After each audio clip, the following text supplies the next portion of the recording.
નમસ્તે વિદ્યાર્થી મિત્રો, શ્રી યુનિવર્સલ સ્કૂલ દ્વારા આયોજિત ઓનલાઈન લેક્ચરમાં આપ સૌનું હાર્દિક સ્વાગત છે. વિદ્યાર્થી મિત્રો, ધોરણ 5 માં આપણે યુનિટ 5 હેલ્પિંગ હેન્ડ્સનો અભ્યાસ કરીએ છીએ, જેમાં આજે આપણે તમને એવો પ્રશ્ન આપેલો છે આઈડિયલ બુકમાં કે જેમાં એક પેરેગ્રાફ આપેલો છે. એ પેરેગ્રાફને આધારે આપણે સંવાદ રચવાનો છે. મતલબ કે તમને જે પેરેગ્રાફ છે એને તમારે સંવાદમાં ટ્રાન્સલેટ કરવાનું છે. તો સૌપ્રથમ આપણે એ પેરેગ્રાફનું વાંચન કરીએ. તો સીના એન્ડ ટીના નામની બે છોકરીઓ છે, એ બે ગર્લ વચ્ચે કઈ વાતચીત થાય છે એ આ પેરેગ્રાફમાં આપેલી છે. તો સીના woke up late today. She called her friend Tina. Sheena asked Tina, "How are you?" Tina replied, "I am fine." Sheena said, "Let's go to the library." Tina said, "Sorry, I can't come. I have to take care of my younger brother." Tina invited Sheena to her place. Sheena was agreed. She went to Tina's place. હવે આ જે paragraph છે એને પહેલા આપણે ગુજરાતીમાં અનુવાદ કરી લઈએ. તો સ્ટાર્ટિંગ થી સીના woke up late today. હવે તમને ખબર જ છે woke up એટલે શું થાય. જ્યારે આપણે ચૂંટણી મુંડી વાળો પાઠ શીખ્યા હતા ત્યારે wake up શબ્દ આવેલો હતો. wake up એટલે ઉઠવું, બરાબર? તો અહીંયા wake up નું ભૂતકાળનું રૂપ આપેલું છે woke up. હવે ભૂતકાળ છે એ આપણે યુનિટ 6 માં શીખવાના છીએ, બરાબર? તો woke up એટલે શું થાય? ઉઠ્યા. ત્યાર પછી આપેલું છે લેટ. લેટ એટલે મોડું ઉઠવું. ટુડે એટલે આજે. તો સીના woke up late today. સીના આજે મોડી ઉઠેલી હતી. She called her friend Tina. C એટલે તેણી, જે સર્વનામ છે. તમને ખબર છે જ્યારે કોઈ છોકરી વિશે આપણે વાત કરતા હોય ત્યારે તેના માટે સર્વનામ તરીકે સી નો યુઝ કરીએ છીએ, બરાબર? તો સી કોલ્ડ મીન્સ કહે છે. હવે મોડી ઉઠેલી હતી, ત્યાર પછી એ ટીના એની જે ફ્રેન્ડ છે એની સાથે વાત કરે છે અને તેને કહે છે સીના આસ્ક્ડ ટીના. આસ્ક્ડ એટલે શું થાય? કહેવું, બરાબર? સીનાએ ટીનાને કહ્યું હાવ આર યુ એટલે કે તમે કેમ છો. આ શબ્દ તમારા માટે જાણીતો છે. આગળના લેક્ચરમાં આપણે હાવ આર યુ નો મતલબ શીખ્યા હતા. ટીના રિપ્લાઇડ મીન્સ તો કે આગળની વ્યક્તિએ જે પ્રશ્ન પૂછેલો હતો એ પ્રશ્નનો જવાબ આપે છે, એટલે ટીના એનો રિપ્લાય કરે છે આઈ એમ ફાઇન, હું મજામાં છું. સીના સેડ, પછી ફરીથી સીના બોલે છે let's go to the library. Let's એટલે ચાલો, ગો એટલે જવું, ટુ ધ લાઇબ્રેરી મતલબ લાઇબ્રેરીની તરફ. ચાલો આપણે બંને લાઇબ્રેરી તરફ જઈએ.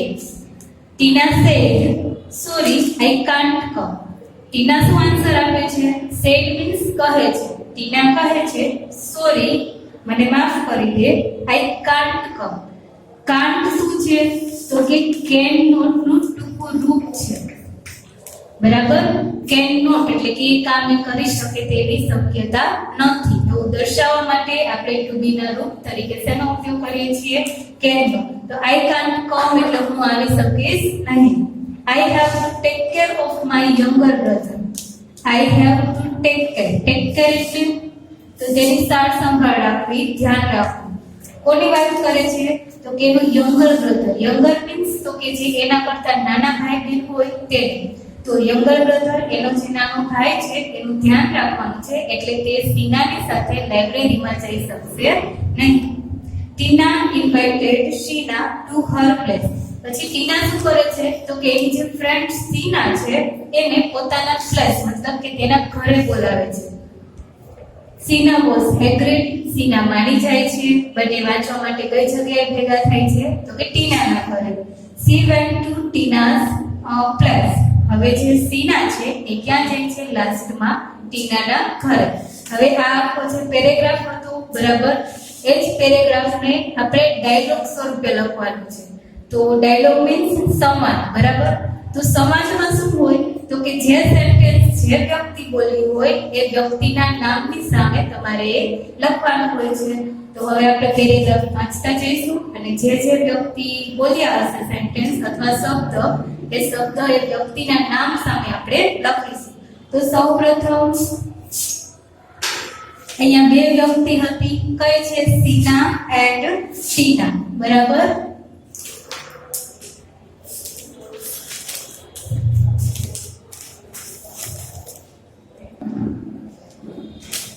तो જોઈએ પહેલેથી સીના woke up late today she called her friend. તો તમને પહેલા સેન્ટેન્સમાં જ કહી દીધું છે કે પહેલું વાક્ય છે એ કોણ બોલે છે? સીના બોલે છે. શું કહે છે? તો કે સીના asked Tina how are you. આ જે how are you શબ્દ છે એ કોણ બોલ્યું હશે? સીના, બરાબર? આપણને કીધું છે કે સીના ટીનાને કહે છે. તો પહેલા આપણે સંવાદની શરૂઆત કરીએ. तो सीना how are you.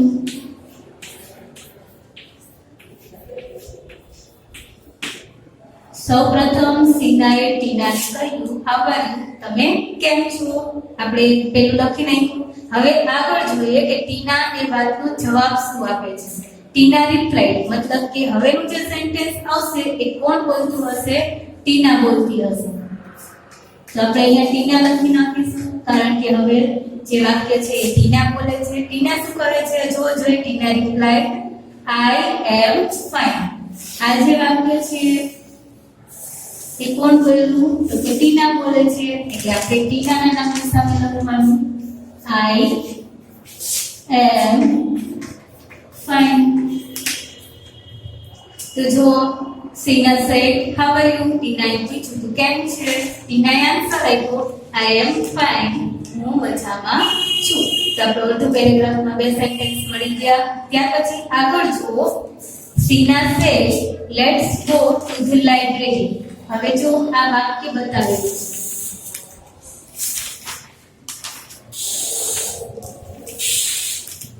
હવે જ્યારે કોઈ પણ વાક્ય છે એ આ રીતે ડબલ ઇન્વર્ટેડ કોમામાં દર્શાવેલું હોય એનો મતલબ કે આ વાક્ય છે એ કોઈ બીજા દ્વારા બોલાયેલું છે.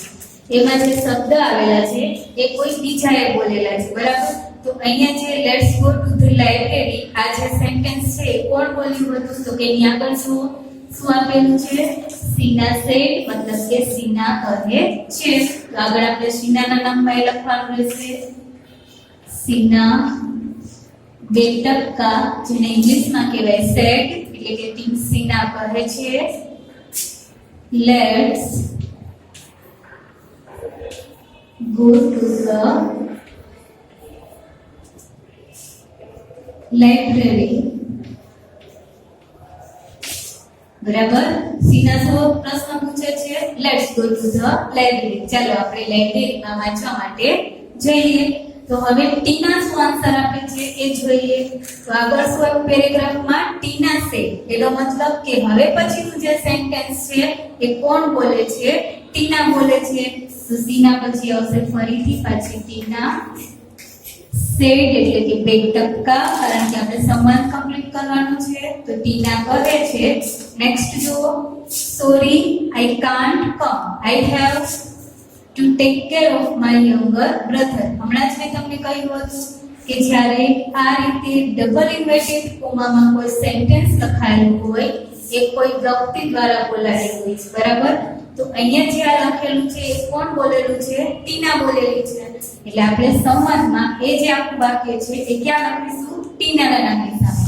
તો જુઓ જોઈએ ટીના શું બોલે છે? Sorry I can't come.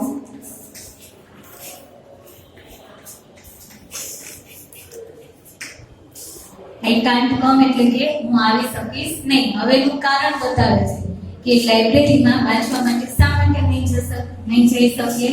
તો છે I have to take care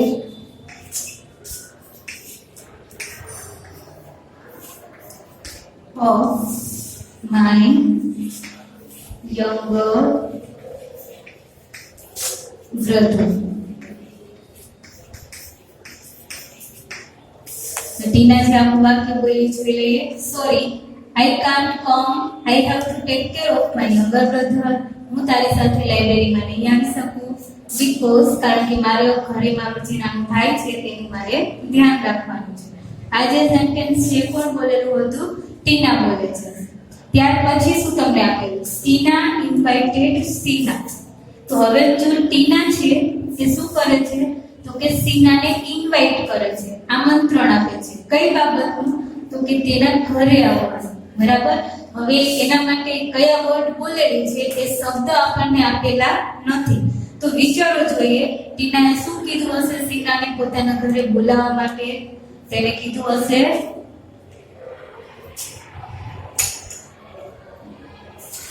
come to my place. Come to my place. Come એટલે આવું, ટુ માય પ્લેસ એટલે મારા ઘરે. પછી શું કીધું હશે? We will study together.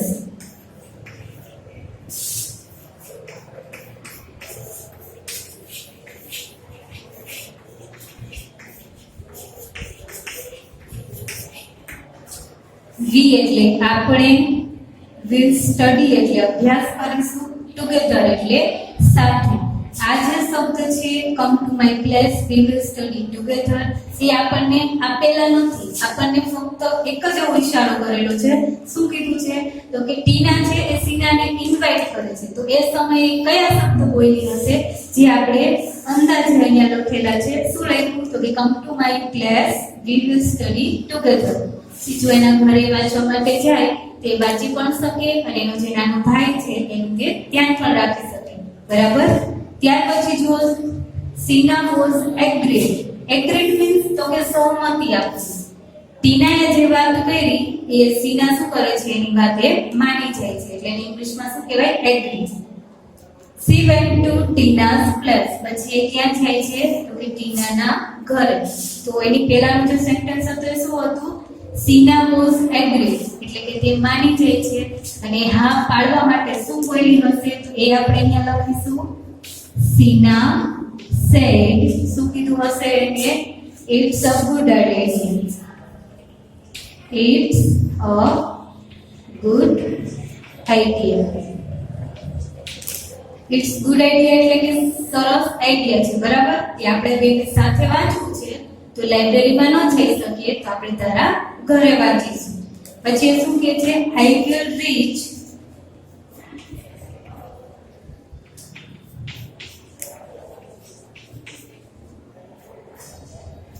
there within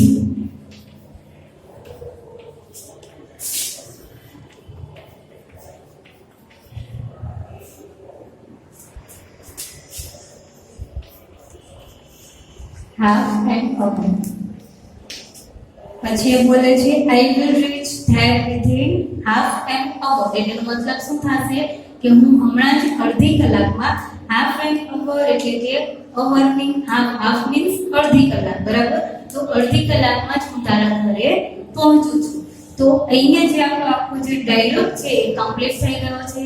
ફરીથી એક વખત આપણે જોઈ લઈએ તો પેરેગ્રાફમાં સ્વરૂપે જે આપેલો હતો એ સંવાદ આખે આખો આપણે અહીંયા લખેલો છે.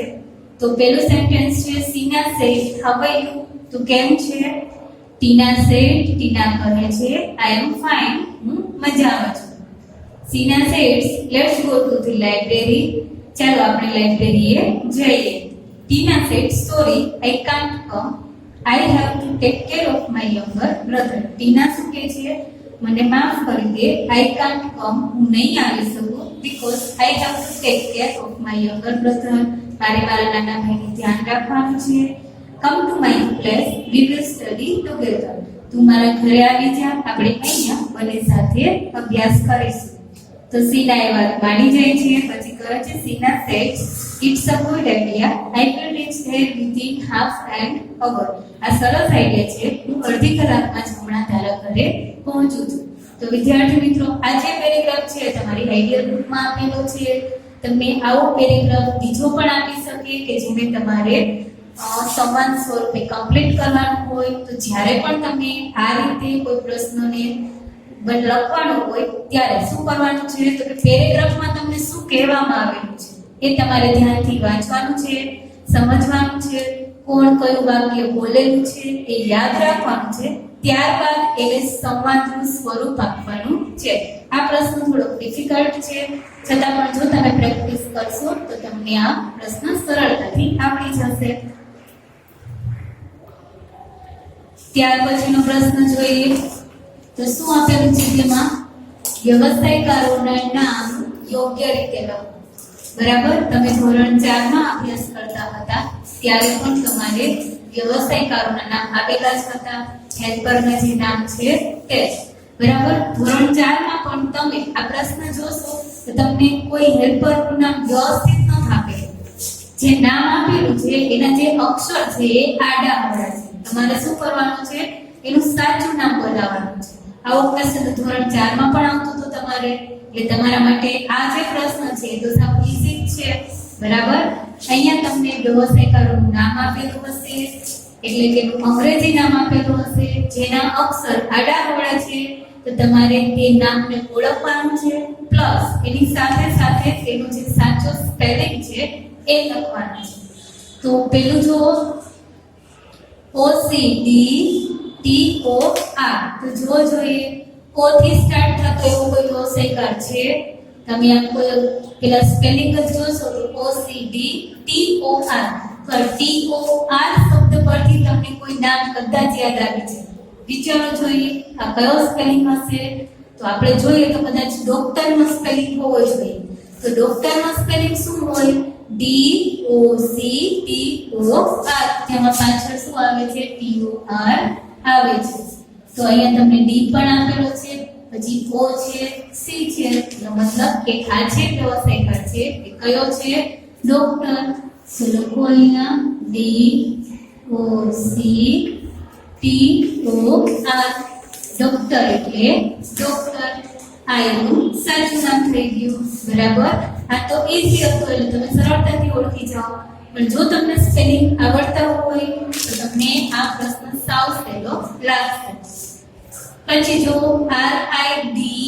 RIDVER, બધા વ્યવસાયકારના જ નામ છે એટલે તમારે વ્યવસાયકારના નામ જ યાદ કરવાના છે. તો વિચારો જોઈએ RIDVER, આવો કયો વ્યવસાયકાર હોઈ શકે કે જેમાં સ્પેલિંગના અક્ષર આવતા હોય? તો તમે વિચારો જોઈએ ડ્રાઈવર છે એ હોઈ શકે. ડ્રાઈવરનો સ્પેલિંગ શું થાય? DRIVER. તો અહીંયા DIRVER. તો આ જે વ્યવસાયકાર છે એ કોણ છે? ડ્રાઈવર. તો ચાલો સ્પેલિંગ લખવાનો DRIVER, ડ્રાઈવર એટલે ડ્રાઈવર, એન્ડ વાહન ચાલક પણ કહી શકો તમે. ત્યાર પછી જો TIALOR, ફરીથી TIALOR. તમે જ્યારે બોલો છો ત્યારે જ તમને સ્પેલિંગ કયો હોય એવો લાગે છે? બોલો જોઈએ TIALOR. તમે વિચારશો કે ટેલરનો સ્પેલિંગ હોવો જોઈએ. ટેલરનો સ્પેલિંગ શું થાય? TAILOR. તો અહીંયા I અને A છે એ કેવા આપ્યા છે? આડા અવળા આપ્યા છે.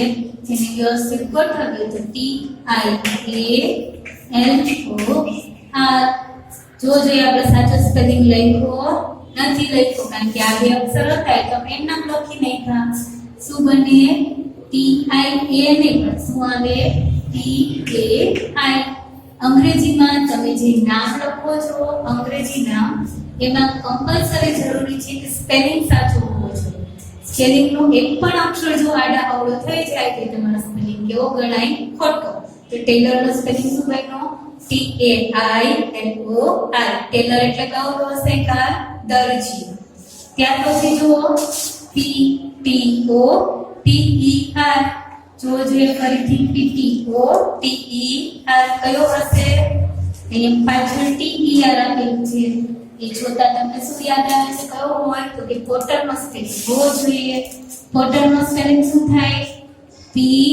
POTTER. એનો મતલબ કે જે TO છે આ બે અક્ષર આડા અવળા છે. તો ચાલો શરૂઆતમાં લખી નાખીએ પછી આ જે બે અક્ષર છે એની જગ્યા ચેન્જ કરો તો પી ઓ ટી ટી ઓ છે એની જગ્યાએ આપણે ઓ ટી કહ્યું. હવે પાછળ શું જોઈન્ટ કરી દેવાનું ટી ઈ આર. તો પોટરનો સ્પેલિંગ થઈ ગયો P O T sorry P O double T E R. Potter એટલે કોણ થાય? મજૂર. બરાબર, મજૂર થશે નહીં. પોટર એટલે કુંભાર થાય અને પોર્ટર એટલે મજૂર થાય. આ બે સ્પેલિંગમાં તમારે ખાસ ધ્યાન રાખવાનું. મજૂરના સ્પેલિંગમાં શું હોય? પી ઓ આર આપેલો હોય તમને, અને અહીંયા શું છે? P O double T E R, એટલે કે આને પોર્ટર વચ્ચે, પોર્ટર નહીં. બરાબર. ત્યાર પછી છે T A E C H R E. તો વિચારો છો આ કયો સ્પેલિંગ હશે? T L E C H R E. જોવો જોઈએ. તો પહેલા જો ટી એ ઈ નહીં પણ શું આવશે? E A R. ટીચર નો સ્પેલિંગ હોય છે, કારણ કે એમાં ટી પણ આવે અને આ બાકી બધા અક્ષર પણ આવે. તો આ બે જગ્યા ખોટી છે. તો T E A C H R ઈ નહીં પણ શું આવે? ઈ આર આવે. આ બે જગ્યા સ્પેલિંગમાં મિસ્ટેક છે, તો જોવો જોઈએ. ટી ઈ એ અહીંયા એ ઈ હતા એને આપણે ઈ એ કર્યા, પછી સી એચ બરાબર છે, પાછળ આર ઈ છે એનું શું કરવાનું? ઈ આર. તો સ્પેલિંગ શું બન્યું? T E A C H E R. Teacher એટલે શિક્ષક. ત્યાર પછી જો F R A M E R. જો ફરીથી બોલો. F R A M E R. વિચારો જોઈએ કયો સ્પેલિંગ હશે? ફાર્મર નો સ્પેલિંગ. તો ફાર્મર ના સ્પેલિંગમાં શું હોય? ગ્રામરમાં યાદ કરો. એફ આર એ હોય નહીં, શું હોય? એફ એ આર હોય. અહીંયા જે આર એ છે એની જગ્યાએ શું આવશે? એ આર આવશે. તો ચાલો લખીએ. પહેલા એફ બરાબર છે, આર એ એનું આવશે એ આર, પછી આવશે એમ ઈ આર. તો F A R M E R farmer એટલે ખેડૂત. ત્યાર પછી જુઓ બી A R B R E. આ સ્પેલિંગ સાવ ઈઝી છે. બી A R B R E કયો સ્પેલિંગ હશે? બાર્બરનો. પણ ભૂલ ક્યાં છે? તો પહેલા જોવો જોઈએ. પહેલા સ્ટાર્ટિંગમાં બી એ આર એ બરાબર છે, આ છે બી આર ઈ નહીં પણ શું આવે? બી ઈ આર આવે. જે આર ઈ છે એની જગ્યાએ આપણે શું કરવાનું? બે જગ્યાએ ચેન્જ કરીને ઈ આર. તો B A R B E R. Barber એટલે કોણ થાય? વાળંદ અથવા હજામ. B A R B E R barber એટલે વાળંદ અથવા હજામ. ત્યાર પછી જો O C double B L E R. O C double B L E R કયો સ્પેલિંગ હશે? વિચારો જોઈએ. તો તમે જુઓ તો તમને કોબલર નો સ્પેલિંગ બોલતા હોય ને એવું ઉચ્ચારણ થતું હશે. તમે સ્પેલિંગ બોલો O C double B L E R, પણ કોબલર ના સ્પેલિંગમાં શરૂઆત ક્યાંથી થાય? C O double B L E R. તો અહીંયા સ્ટાર્ટિંગમાં આપણને જે ઓ સી આપેલા છે એની જગ્યા આપણે ચેન્જ કરીએ તો સી ઓ આવી જાય. પછી પાછળના અક્ષર બરાબર છે તો એને નામ મૂકી દો. COBBLER કોમ્પ્લર એટલે કોણ થાય? મોચી. બરાબર. ત્યાર પછી PULMBER. જોવો જોઈએ PULMBER. ક્યાં હશે આવા અક્ષરો? તો કે જે પ્લમ્બર નું નામ આવે તેમાં આવા અક્ષરો હોઈ શકે. તો પ્લમ્બર ના સ્પેલિંગમાં શું આવે? PUL આવશે નહીં, શું આવે? PLU આવે. તો UL છે એની જગ્યાએ આપણે ચેન્જ કરવાની. તો PLUMBER પ્લમ્બર. પ્લમ્બર એટલે શું થાય? પ્લમ્બર જ થાય. તમને ખબર જ છે પ્લમ્બર કોને કહેવાય? તો કે જે પાઇપ ફિટિંગ નું કામ કરતા હોય એને પ્લમ્બર કહેવાય. પ્લમ્બર એટલે પ્લમ્બર. તો આ હતા આપણા વ્યવસાયકારો. તમને આવા બીજા પણ વ્યવસાયકારો પૂછી શકે તો એને પણ તમારે યાદ રાખવાના છે. સ્પેલિંગ સ્વરૂપે પૂછી શકે. આ રીતે આડાઅવળા અક્ષરો આપીને તમને વ્યવસ્થિત ગોઠવવાનું પણ પૂછી શકે. એટલે કમ્પલસરી તમારે વ્યવસાયકારોના નામ અને સ્પેલિંગ સાથે યાદ રાખવાના છે. આ જે પ્રશ્ન છે આપણે આઈડિયા બુકનો છે. ત્યાર પછીનો પ્રશ્ન આપણે જોઈએ તેના શું આપ્યું છે વિરોધી શબ્દ લખો. હવે તમને જે અક્ષર આપે છે એના તમારે વિરોધી શબ્દ લખવાના છે. તો તમને ખબર જ છે ગુજરાતીમાં તમે વિરોધી શબ્દ શીખ્યા જ છો.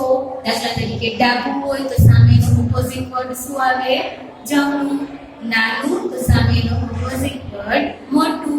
તો એવી જ રીતે આપણે અહીંયા ઇંગ્લિશમાં આપેલા છે અંગ્રેજીમાં જે શબ્દ આપેલો હોય એનો ઓપોઝિટ વર્ડ લખવાનો એ પણ શેમાં ઇંગ્લિશમાં. આવું પણ તમારે ધોરણ 4 માં આપેલું છે બરાબર. એટલે તમને આવડતું જ હોય વિરોધી શબ્દ એટલે ઓપોઝિટ વર્ડ. ચાલો જોઈએ પહેલું છે લેફ્ટ LEFT. લેફ્ટ એટલે શું થાય ડાબું.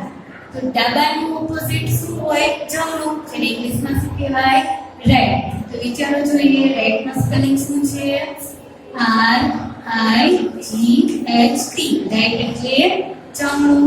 ફરીથી LEFT લેફ્ટ એટલે ડાબું. RIGHT રાઈટ એટલે જમણું. ત્યાર પછી HOT હોટ. હોટ એટલે કેવું થાય ગરમ. સામેનું ઓપોઝિટ ગરમ હોય તેનો વિરોધી શબ્દ ઠંડુ. એટલે ઇંગ્લિશમાં શું કહેવાય કોલ્ડ. કોલ્ડ નું સ્પેલિંગ COLD. કોલ્ડ એટલે ઠંડુ. ત્યાર પછી છે CLEAN ક્લીન. ક્લીન એટલે સ્વચ્છ ચોખ્ખું. તો સામે કેવું હોય ગંદુ. એટલે ગંદુ એ ઇંગ્લિશમાં શું કહેવાય ડર્ટી. એનું સ્પેલિંગ DIRTY.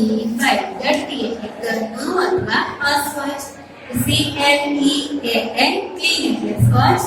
DIRTY ડર્ટી એટલે ગંદુ અથવા અસ્વચ્છ. ત્યાર પછી છે EASY એની વચ્ચે ઈઝી એટલે સહેલું. તો સામેનો ઓપોઝિટ શું આવશે અઘરું. અઘરું છે અને ઇંગ્લિશમાં શું કહેવાય ડિફિકલ્ટ. તો DIXICULT